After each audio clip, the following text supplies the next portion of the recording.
I really like this car.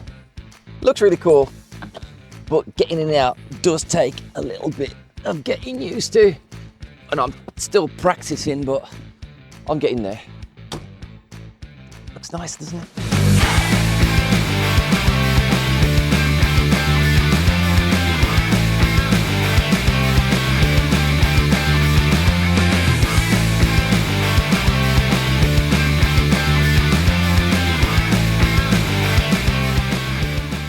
So this AC Cobra has just come in for MOT failure work. Now normally we wouldn't do MOT failure work when it's something as special as this and it looks that cool.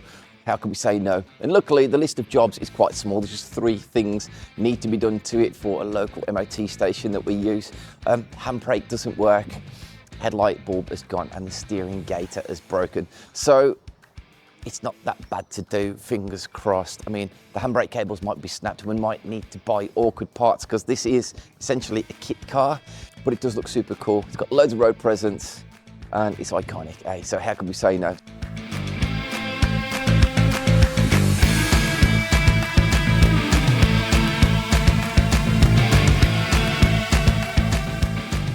The interior of this does look really, really cool, but apparently the stereo doesn't work.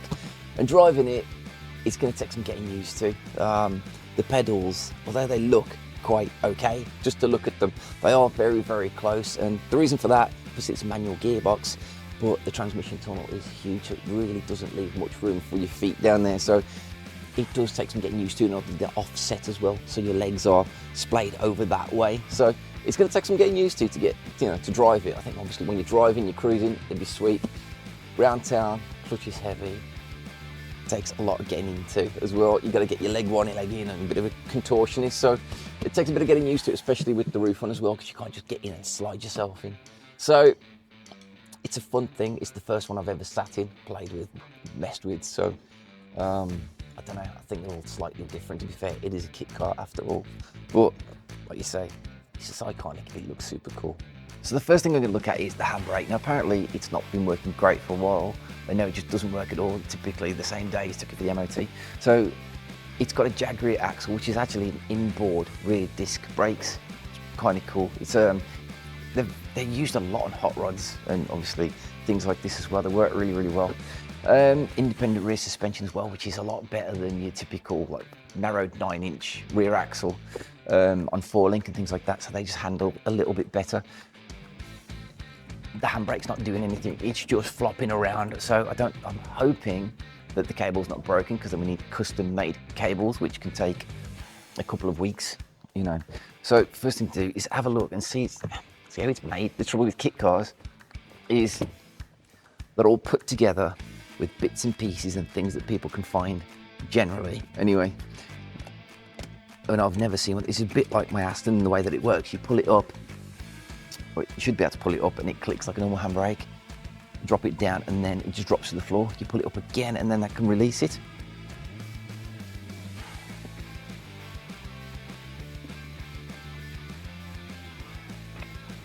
But it's just not doing anything at all. And without getting on the ramp and having a proper good look at it, I'm not really sure how it works, or where it splits off, because of course you normally got one cable on a handbrake, you have one cable and generally it splits off. Depending on the car, you then have an adjuster where it splits off. That's your adjuster for each caliper. There's rear disc brakes on this, and that's where you adjust it. But because this isn't working at all, I don't think it's not just adjustment, it's probably something broken, a cable's broken or something.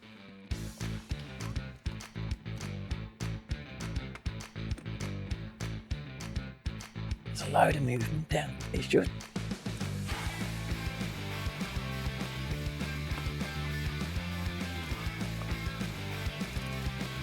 right. I wasn't doing that before. Have I just fixed that? I think I've just fixed it. That wasn't ratcheted in before. Hang on, so that should be on there because it's ratcheted up. Yeah, that's not moving.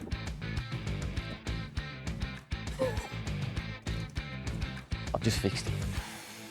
That's the quickest handbrake fix ever. I think the cable was just seasoned at the back.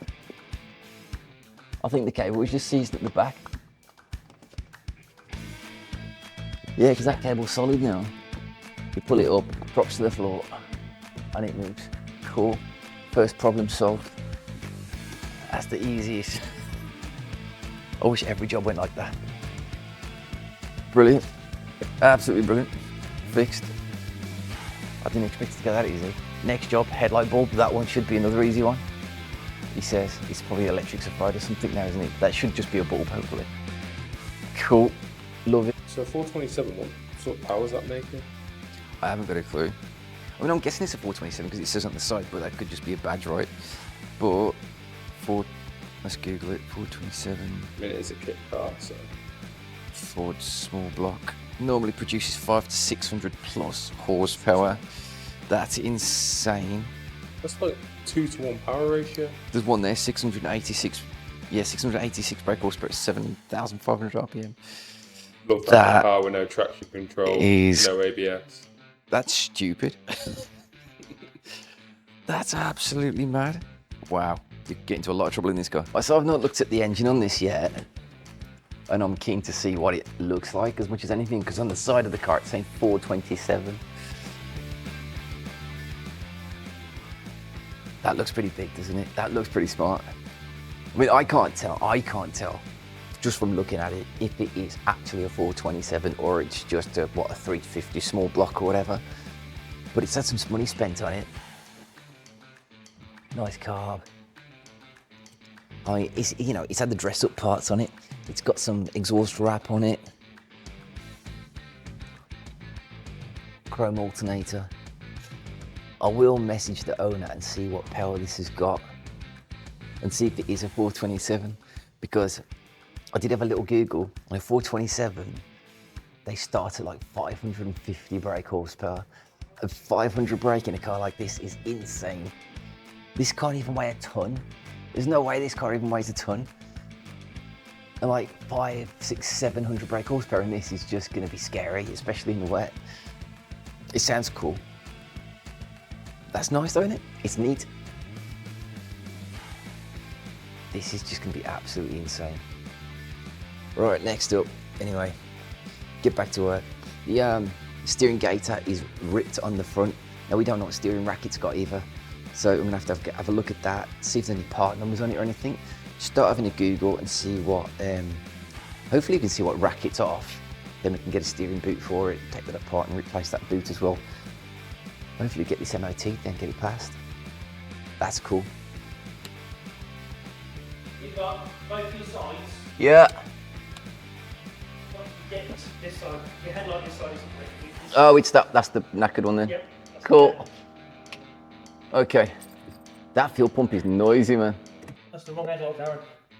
That's not what you just said.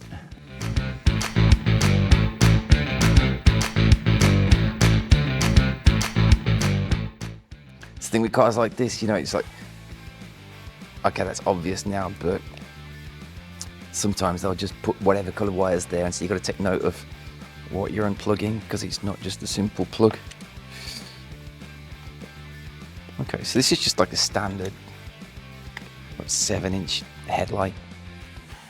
So it should just be a standard style bulb. First thing to do, hopefully I got one of these, hopefully. Swap that out, see if it works.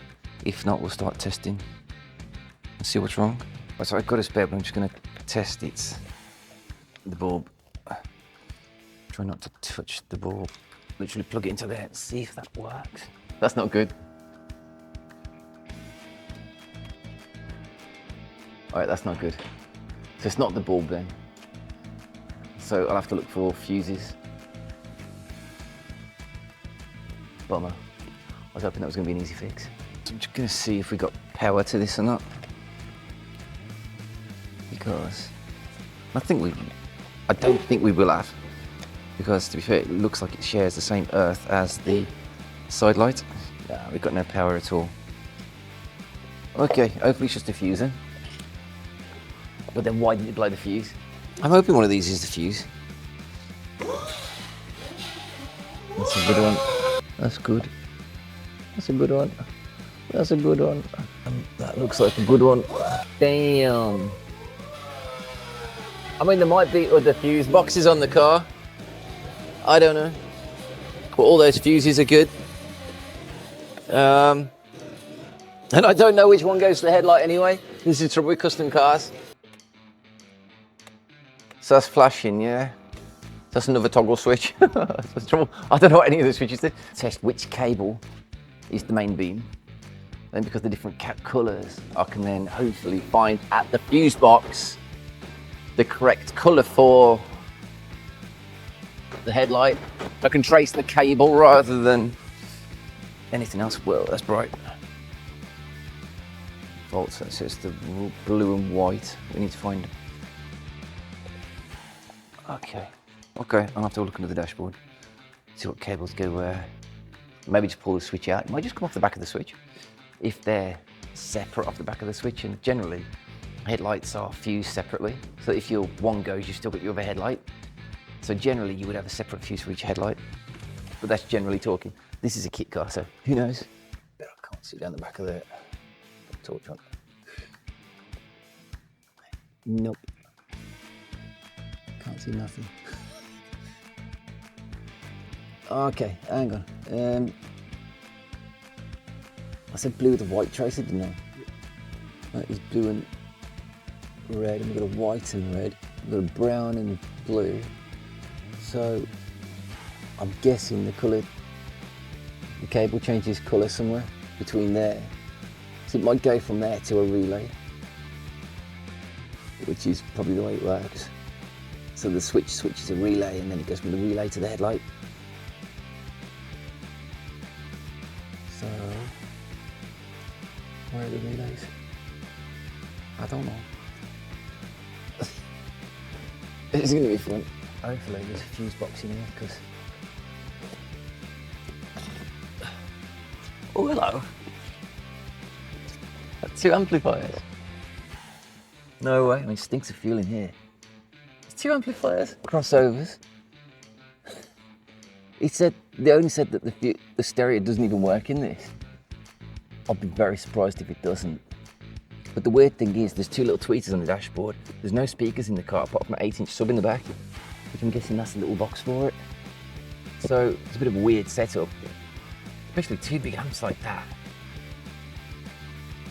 I'll have to see if it works. See if we can get it working for him.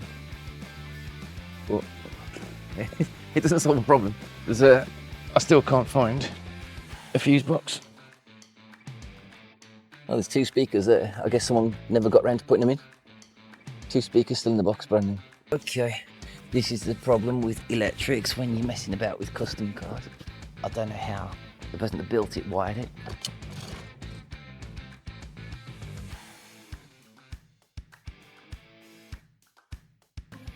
Everything's easy to get to. So,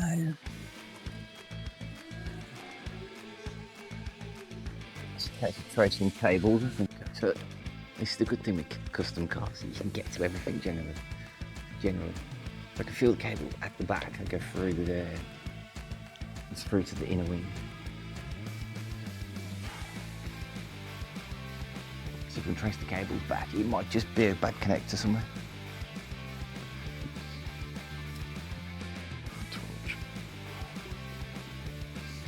Worst case is that there's a cut in the cable somewhere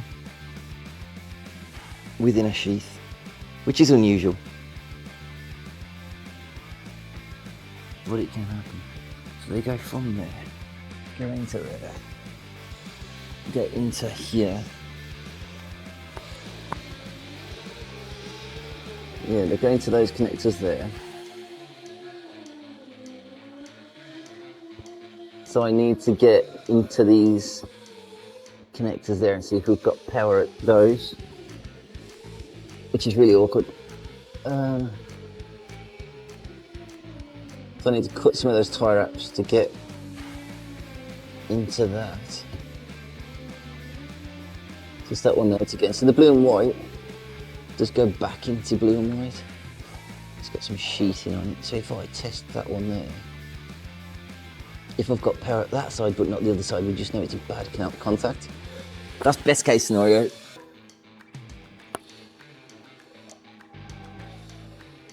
Oh yeah, cool. We got power there.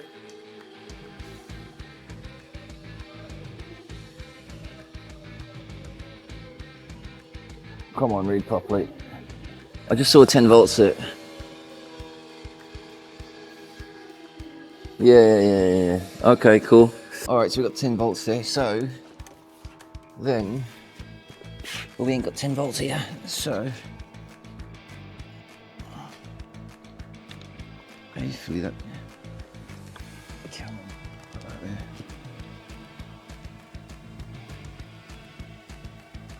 No, I've got no 10 volts there. So it's just got to be a bad connection in there. I don't know what sort of connection that is. It's a strange connection. And it's got more insulation over the top of it as well. You can't actually see it. I can pull them out a little bit. All right, cool. It's just in a really awkward place.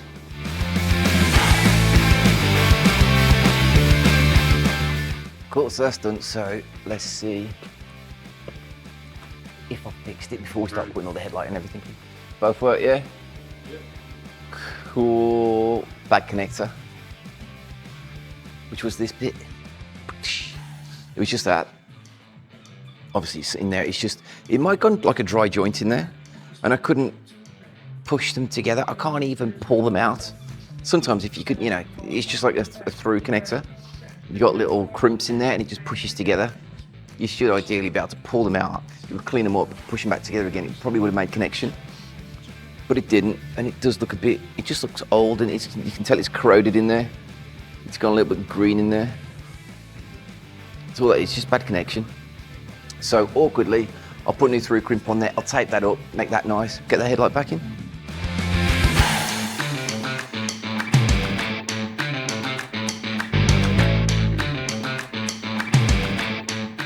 Right, last job to do is to change the steering rack boot. Now I've got this universal one, and you can see there it's tiered because I don't know what steering rack that is off because this is a custom car. I've measured that from memory about 40mm, which is that second step. So literally we can cut that one off. And on the inside edge as well, we've got tiered there as well, so we can cut one of those off. I think that'll be okay. But all it was is that one is all ripped and it's just gonna allow a load of dirt and everything to enter the steering rack and wreck the steering rack basically, so that is MOT failure. So jack the car up, take the steering, the track rod end off, take all that off, pull that off, or you can cut it off to be fair, slide that one on, put it all back together again, and that is done. Not a bad job really, to be fair. And look at this one, you can get to everything, so it's actually quite a nice job.